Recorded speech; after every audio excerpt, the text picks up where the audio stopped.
நீங்கள் பார்த்து கொண்டிருப்பது உங்கள் ரேமா டிவி. இது சத்தியத்திற்கு சாட்சி. பிரியமானவர்களே, ரேமா ஜேசி டிவி சார்பாகவும் ரேமா எவாஞ்சலிக்கல் மிஷன் ஊழியத்தின் சார்பாகவும் இந்த மாத முதல் நாளிலே உங்களை சந்திக்கிறதுலே எனக்கு மிகுந்த மகிழ்ச்சி. ஆம், எனக்கு அன்பானவர்களே, இந்த வருடம் ஜனவரி மாதத்திலிருந்து ஒவ்வொரு மாதமும் முதல் நாள் ஒரு வாக்குத்தத்த செய்தியோடு ஆண்டவர் நம்மை இணைத்திருக்கிறார். இந்த நாளிலே ஆண்டவர் நமக்கு என்ன வாக்குத்தத்தம் கொடுக்க போகிறார், அதன் மூலமாய் நாம் என்னென்ன ஆசீர்வாதங்களை பெற்றுக்கொள்ளப் போகிறோம், அதற்காக ஆவலோடு நாம் காத்திருக்கிறோம். ஆகவே இந்த நாளிலே ஆண்டவர் நமக்கு தருகிற ஒரு அருமையான வார்த்தை, அப்போஸ்தலனாகிய பரிசுத்த பவுல் தெசலோனிக்கேயருக்கு எழுதின முதலாம் நிருபம் 5ஆம் அதிகாரத்திலே 24வது வசனத்தை உங்களுக்காக நான் வாசிக்கிறேன். உங்களை அழைக்கிறவர் உண்மை உள்ளவர், அவர் அப்படியே செய்வார். ஏப்ரல் 1ஆம் தேதியிலே ஆண்டவர் நமக்கு தருகிற கிருபை உள்ள ஒரு வார்த்தையை பாருங்கள். உங்களை அழைக்கிறவர் உண்மை உள்ளவர், அவர் அப்படியே செய்வார். பல வருடங்களுக்கு முன்பு நான் ஆலங்குளம் அருகில் உள்ள நல்லூர் என்கிற கிராமத்திலே மேற்கு திருநெல்வேலி மேல்நிலை பள்ளி என்று கிறிஸ்தவ பள்ளிக்கூடத்திலே 11th ஸ்டாண்டர்ட் படித்து கொண்டிருந்தேன். அந்த நாட்களில் எங்களுக்கு எக்கனாமிக்ஸ் எடுப்பதற்கு ஒரு அருமையான ஆசிரியர் ஹென்றி என்று ஒரு சார் உண்டு. அவர்கள் ஆண்டவருக்கு மிகவும் பயந்து நடக்கிற ஒரு அருமையான ஆசிரியர்.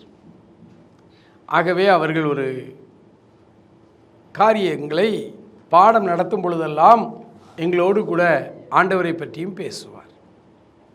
ஒரு நாள் வகுப்புக்கு வந்தவர் மேனேஜ்மெண்ட் என்று எங்களுக்கு இன்னொரு பாடம் உண்டு, அந்த பாடம் எப்படி போய்கொண்டிருக்கிறது என்று விசாரித்தார். விசாரித்து விட்டு அவர் சொன்னார், டஸ்ட்பின் இல்லாத அலுவலகம் எது அப்படின்னு கேட்டார். ஏன்னா நாங்கள் முதல் நாள் தான் படிச்சிருக்கிறோம்.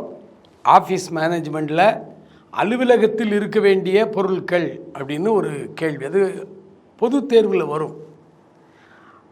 அந்த அலுவலகத்தில் இருக்க வேண்டிய பொருட்கள்ங்கிற அந்த கேள்விக்கு முதல் பதிலே டஸ்ட்பின், பீரோ, அப்புறம் டேபிள் சேர், இப்படி நிறைய காரியங்கள் அந்த கேள்விக்கு பதிலாகி வரும்.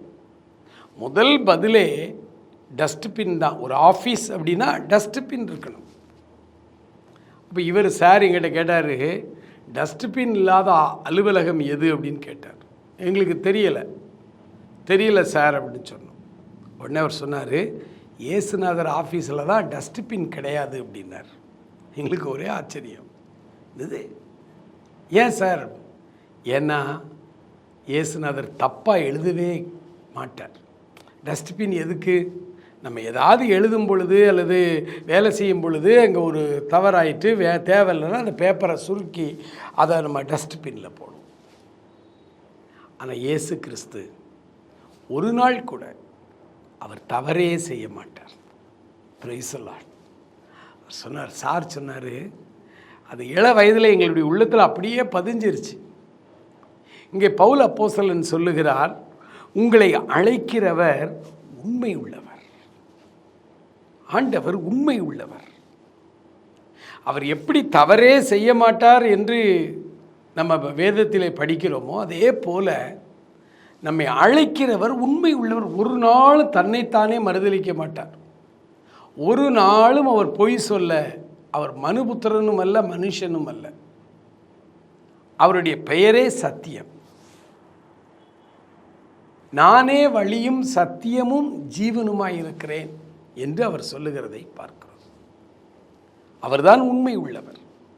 ஒரு நாளும் உண்மைக்கு மாறான காரியங்களை அவர் செய்யவே மாட்டார். ஒரு அருமையான ஒரு தேவ மனிதர் ஒரு முறை அவர் யூனிவர்சிட்டி எக்ஸாம் எழுதுவதற்காக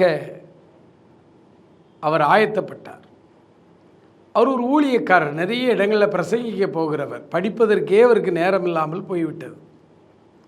ஆனாலும் அவர் என்ன செய்தார், பரீட்சைக்கு முதல் நாள் ஜெபித்தாராம் ஆண்டவரிடத்தில். அன்று இரவு அவருக்கு கனவுல ஆண்டவர் கொஸ்டினை காமிச்சாராம். நாளை வரக்கூடிய யூனிவர்சிட்டி தேர்வுக்கு ஆன கேள்வித்தாளை காண்பித்தாராம். இவர் அதை பார்த்து குறிப்பெடுத்து அந்த கேள்விகளில் முக்கியமான ஒரு சில கேள்வியை மட்டும் காலையில் அப்படி பார்த்துட்டு போனாராம். அதே கேள்வித்தாள் தான் வந்துச்சான். பரீட்சையில் நல்ல மார்க் எடுத்து பாஸ் ஆகிட்டாருன்னு ஒரு சாட்சி சொன்னார். இது எவ்வளோ ஒரு அபாண்டமான, ஒரு உண்மைக்கு புறம்பான ஒரு காரியம் பாருங்கள். ஆண்டவர் ஒரு நாளும் நேர்மை தவறாதவர், உண்மை உள்ள தேவன். ஒரு நாளும் குறுக்கு வழியிலே வந்து அவர் வேலை செய்யவே மாட்டார். அப்போ இந்த தரிசனம், இந்த காரியங்களெல்லாம் அவர் பொய்யா சொன்னாரோ? இல்லை, அப்படி நடந்திருக்க வாய்ப்பு இருக்கிறது. ஆனால் அது நம்முடைய ஆண்டவர் காண்பித்த காரியங்கள் அல்ல. நம்ம ஆண்டவர் நீதி தவறாதவர், நேர்மையாளர், உண்மை நிறைந்தவர். அவர் சத்தியபரர். சத்தியத்துக்கு புறம்பான எதையுமே அவர் செய்ய மாட்டார். அரசாங்கமே பொது தேர்வு வினாத்தாள்களை எல்லாம் அச்சிட்டு ரொம்ப கான்ஃபிடென்ஷியலாக வச்சுருக்கிறாங்க. அதை ஒவ்வொரு மாவட்டத்திற்கும் அந்த கேள்வித்தாள் வருகிறது. +2 10th எக்ஸாம் கேள்வித்தாள். அதை ஒரு அறையிலே, காக்பீட் அறையிலே பூட்டி வைத்து அதுக்கு காவல்துறையினரை காவலுக்கு வைத்திருக்கிறார்கள். அரசாங்கமே அந்த கொஸ்டின் பேப்பரை இவ்வளவு கான்ஃபிடென்ஷியலாக வைத்திருக்கும் என்றால் ஆண்டவர் எப்படி அதிலிருந்து ஒரு கொஸ்டினை எடுத்து, அல்லது ஆண்டவர் எப்படி அதை வரப்போகிற கொஸ்டினை எப்படி ஒரு மனிதனுக்கு அவர் காண்பிப்பார்? ஆண்டவரை எவ்வளவு கீழ்த்தரமாய் நாம் சித்தரிக்கிறோம் பாருங்கள். ஆனால் ஜனங்களுக்குள்ளே இந்த மாதிரி நடந்தால் நல்லது தானே என்று நினைக்கிறார்கள். வாக்குத்தத்தங்களிலும் கூட ஒவ்வொரு மாதமும் நமக்கு பெரிய ஒரு காரியம் வந்துடணும் அப்படின்னு தான் நம்ம எதிர்பார்க்கிறோம். இல்லை, இந்த ஏப்ரல் மாதத்திற்கு ஆண்டவர் உங்களுக்கு எனக்கும் தருகிற ஒரு பெரிய ஆசீர்வாதம் என்ன தெரியுமா? நம்மை அழைக்கிற தேவன் உண்மை உள்ளவர். அவர் அப்படியே செய்வார். நம்மை அழைக்கிற தேவன் உண்மை உள்ளவர், பிரியமானவர்களே. ஆகவே அவருடைய வார்த்தையை முழுமையாய் நாம் நம்பலாம். அவர் நம்புவதற்குரியவர், உண்மை உள்ள தேவன். எந்த மனுஷனையும் நம்ம பொய்யன் என்று சொல்ல முடியும். ஆனால் ஆண்டவர் சத்தியபரர். அவரிடத்தில் வேறு எந்த வேற்றுமையின் நிழலும் கிடையாது. அவர் உண்மையுள்ள தேவனாக இருக்கிறதுனால நீங்களும் நானும் நம்முடைய வாழ்வை அவர் கைகளிலே நம்பி நீங்கள் ஒப்பு கொடுக்கலாம். அவர் ஒரு நாள் நம்மை வெட்கப்படுத்த மாட்டார். ஒரு நாள் நம்மை அவர் வேதனைப்படுத்த மாட்டார். இன்னும் நெருக்கமாய் நான் ஆண்டவரை குறித்து உங்களுக்கு சொல்ல வேண்டுமானால், நீங்கள் அழுவதை அவரால் பொறுத்து கொள்ள முடியாது. ஒரு உதாரணத்தின் மூலமாக இதை விளக்குகிறேன் பாருங்கள். அம்மா சமையல் கட்டிலே முக்கியமான வேலையில் இருக்கிறார். ஒருவேளை எண்ணெய் கொதித்து கொண்டு, அந்த மாதிரி முக்கியமான, அதை விட்டு நகல முடியாத ஒரு சூழ்நிலை. அடுப்படியிலே பிஸியாக ஒர்க் பண்ணிட்டு இருக்கிறாங்க. அந்த டைமில் ஹாலில் படுத்திருந்த குழந்தை முழிச்சு அழுகுது, வீல்னு அழுகுது. அந்த தாய் என்ன செய்வாள் என்று யோசித்து பாருங்கள். அப்படியே அந்த வேலைகளையெல்லாம் அப்படியே போட்டு விட்டு, முடிந்தால் கேஸ் ஸ்டவ் ஆஃப் பண்ணிட்டு, அல்லது ஆஃப் பண்ணாமல் கூட ஓடி போய் பிள்ளையை தூக்குவாங்க. என்ன ஆச்சோ, என் குழந்தை அழுதேன்னு சொல்லி. தாயின் அன்பு, தாயின் உள்ளம். எந்த தாயாக இருந்தாலும் பிள்ளை அழுவதை அந்த தாயால் சகித்து கொள்ள முடியாது. அதே போலத்தான் ஆண்டவருடைய வேத வசனம் சொல்லுகிறது, ஸ்திரியானவள் தன் கற்பத்தின் பிள்ளைக்கு இறங்காமல் தன் பாலகனை மறப்பாளோ? அவர்கள் மறந்தாலும் நான் உன்னை மறப்பதில்லை என்று ஆண்டவர் சொல்லியிருக்கிறார். ஆமெனுக்கு அன்பானவர்களே, அவர் உண்மை உள்ள தேவன்.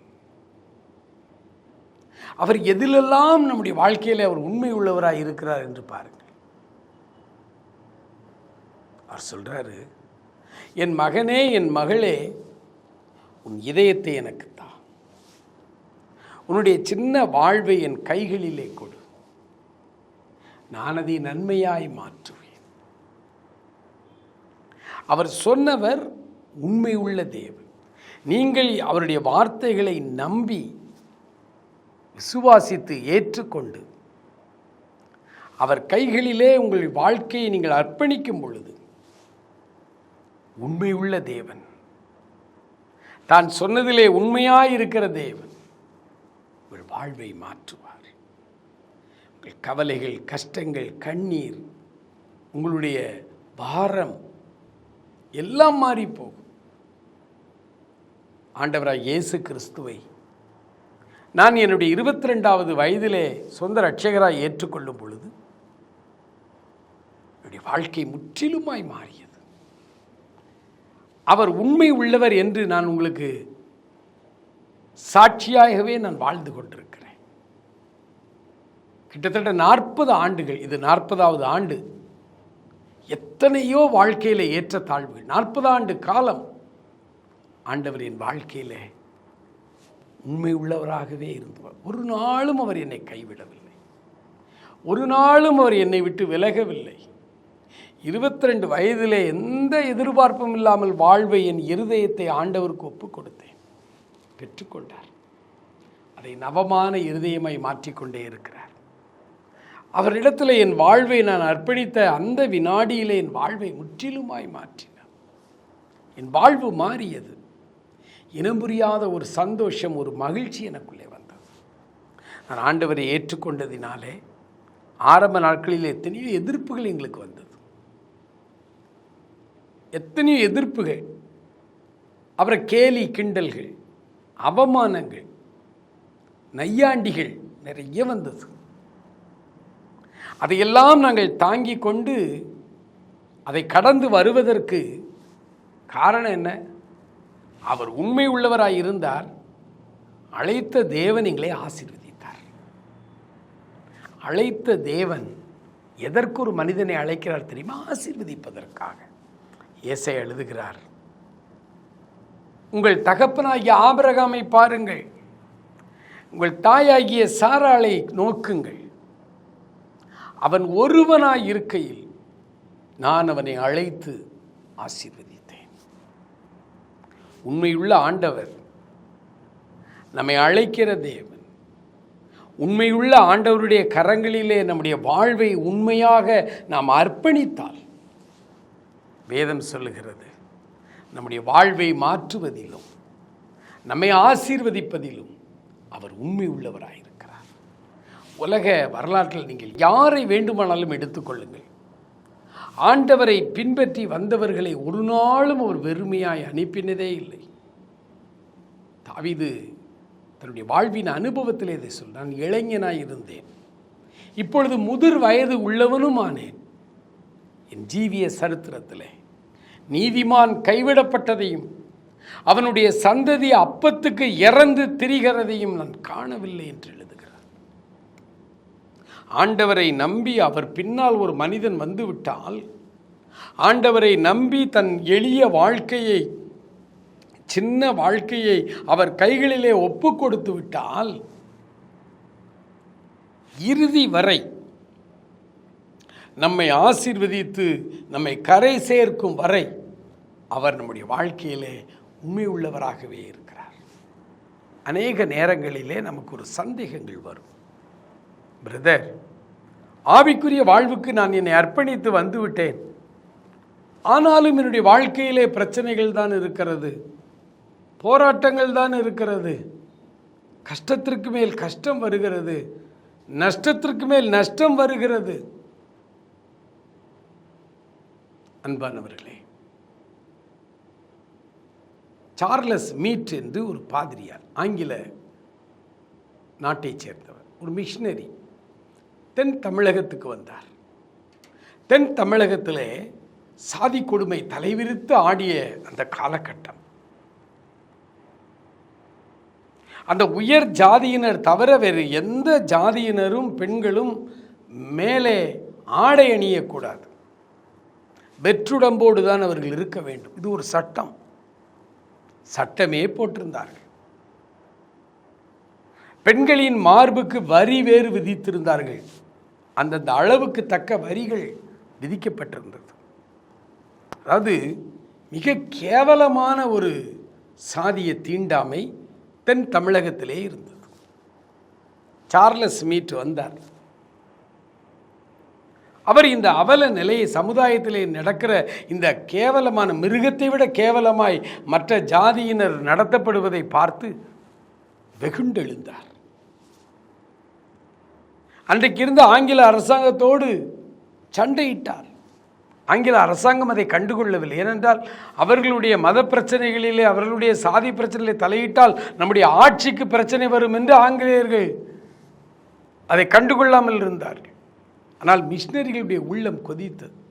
தேவன் படைத்த மனிதர்களை இவ்வளவு கேவலமாய் இவர்கள் சாதியின் பெயரால் அடக்குமுறை செய்கிறார்கள் என்று சொல்லி வழக்கு தொடுத்தார் மீட்டு பாதிரியார்.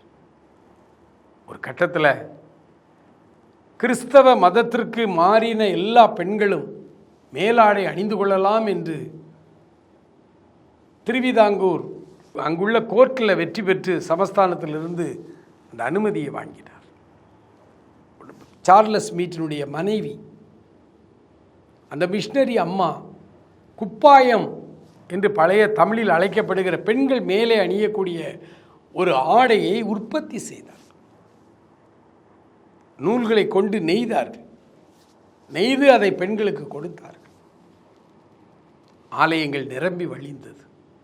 ஜனங்கள் தங்கள் மானத்தை மறைக்க ஆண்டவரை ஏற்றுக்கொண்டு ஓடி வந்தார்கள். கௌரவமாய் வாழ வைத்தார் ஆண்டவர் அவர்களை. ஆனால் சார்லஸ் மீட்டினுடைய வாழ்க்கையிலே முதல் மனைவி இறந்து போனார்கள்.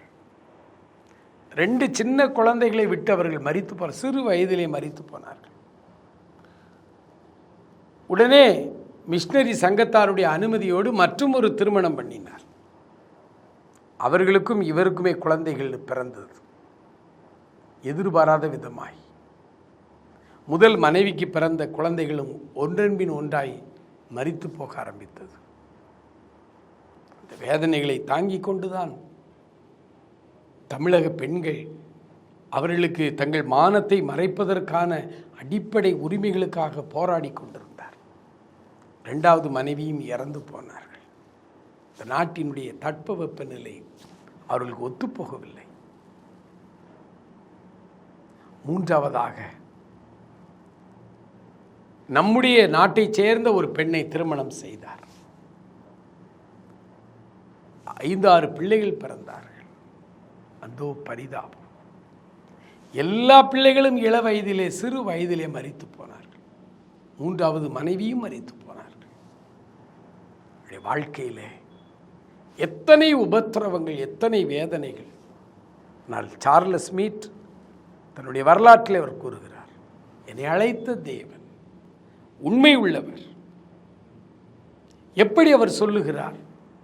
இவ்விதமான நெருக்கடியான பாதையிலே நீங்களும் நானும் செல்வோமானால் எந்த அளவுக்கு ஆண்டவரை நம்ம தவறாய் பேசுவோம் என்று பாருங்கள். ஆனால் இந்த பாதிரியாருக்கு தெரியும், என்னை அழைத்த தேவன் உண்மை உள்ளவர். அவர் ஒரு நாளும் மனம் மாற மாட்டார். ஒரு நாளும் அவர் கஷ்டப்பட விட மாட்டார். எனக்கு அன்பானவர்களே, இந்த மாதத்தின் 1ஆம் நாள் நீங்கள் ஒரு காரியம் செய்து பாருங்கள். அவர் கைகளிலே என் வாழ்க்கையை அர்ப்பணிக்கிறேன் என்று சொல்லி பாருங்கள். உங்கள் வாழ்க்கை மாறும். அவர் உங்களை ஆசீர்வதிப்பார். அதில் எந்த ஐயமும் இல்லை. அவர் உங்களை ஆசீர்வதிப்பதிலே அவர் உண்மை உள்ளவராயிருக்கிறார். உங்கள் வாழ்க்கையை மாற்றுவதிலே அவர் உண்மை உள்ளவராயிருக்கிறார். கடந்த 40 ஆண்டு காலமாய் எத்தனையோ கஷ்ட நஷ்டங்களை வழியாய் ஆண்டவர் எங்களை நடத்துகிறார். ஆனால் அவர் உண்மை உள்ளவர் என்பதை நான் உணர்கிறேன். ஏனென்றால் அவர் என் வாழ்க்கையை முற்றிலுமாய் மாற்றியிருக்கிறார், அது உண்மை. அவர் என் வாழ்வை ஆசீர்வதித்திருக்கிறார், அது உண்மை. இன்று வரை எவரிடத்திலும் கை நீட்டாமல் ஆண்டவருடைய கிருபையினாலே என்னை பரிசுத்தமாக அவர் வழிநடத்தி கொண்டே வருகிறார். எந்த குறைவும் இல்லாமல் அவர் என்னையும் என்னுடைய சார்ந்த குடும்பத்தையும் ஆசீர்வதித்து வருகிறார். இந்த ஊழியங்களையும் ஆசீர்வதித்து வருகிறார். அவர் உண்மை உள்ளவர், மாறாதவர். நீங்கள் உங்களுடைய எளிய வாழ்க்கையை முதலாவது அவருடைய கைகளிலே கொடுத்து அவருடைய பிள்ளைகளாய் நீங்கள் உங்களை முற்றிலுமாய் ஒப்பு கொடுக்கும் பொழுது உங்கள் முழு வாழ்க்கையையும் அவர் பொறுப்பெடுத்துக் கொள்ளு. அதன் பிறகு வருகிற எல்லா லாப நஷ்டங்களுக்கும் அவர்தான் பொறுப்பு. அது உங்களை பாதிக்காதபடி உங்களை மகிழ்ச்சியாய் வைத்திருப்பார். கிறிஸ்துவுக்குள் வந்த மனிதனுக்கும் பிரச்சனைகள், பாடுகள் இருக்கிறது. கிறிஸ்துவுக்குள் வராத அநேக ஜனங்கள் உண்டு. அவர்களுக்கும் இதே உலக பாடுகள், பிரச்சனைகள், கடன் பாரம் உண்டு. ரெண்டுக்கும் இடையில என்ன வித்தியாசம்? கிறிஸ்துவுக்குள் வராத ஒரு குடும்பஸ்தன், ஒரு மனிதன் இருக்கிறார். அவருக்கு பண பிரச்சனை இருக்கிறது, கடன் பிரச்சனை இருக்கிறது, குடும்பத்தில் போராட்டங்கள், இழப்புகள், வறுமைகள், இந்த பிரச்சனைகள் வரும் பொழுது அந்த மனிதன் தான் அதற்கு முழு பொறுப்புதாரி. அதில் அவன் சோர்ந்து போகிறான். ஆகவே தான் போதைகளை நாடி மனிதர்கள் போகிறதை பார்க்கிறோம். ஆண்டவரை சொந்த இரட்சகரை ஏற்றுக்கொண்ட எவரும் போதைக்கு அடிமையாவதில்லை. என்ன காரணம்?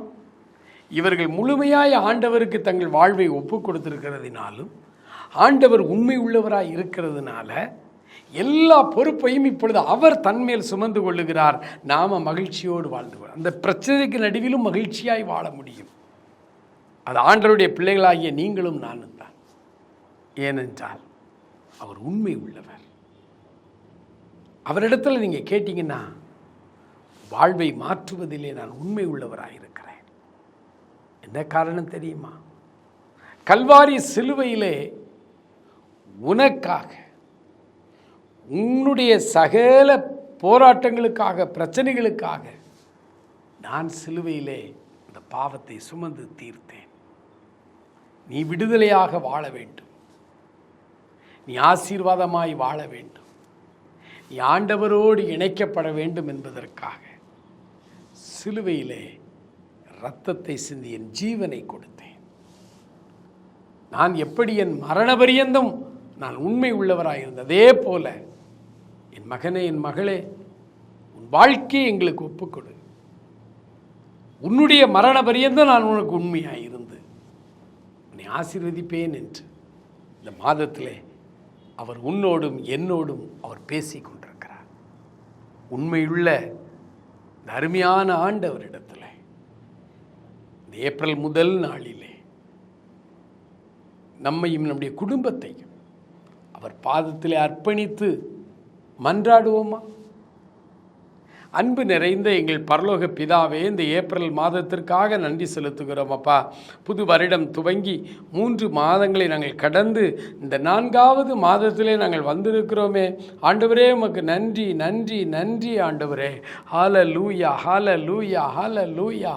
ஆண்டவரே, நீர் உண்மை உள்ளவர், உங்களை அழைத்தவர் உண்மை உள்ளவர், அவர் அப்படியே செய்வார் என்று சொன்ன வார்த்தையின்படி ஆண்டவரே, இந்த மாதம் முழுவதும் எங்களை நீ நடத்தப் போகிற கிருபைகளுக்காக ஆண்டவரே, எங்களை ஆசீர்வதித்து, எங்கள் குடும்பத்தை ஆசீர்வதித்து, எங்களை மகிழ்ச்சியின் பிள்ளைகளாக எங்களை மாற்றப் போகிற கிருபைகளுக்காக உமக்கு நன்றி செலுத்துகிறோம் அப்பா.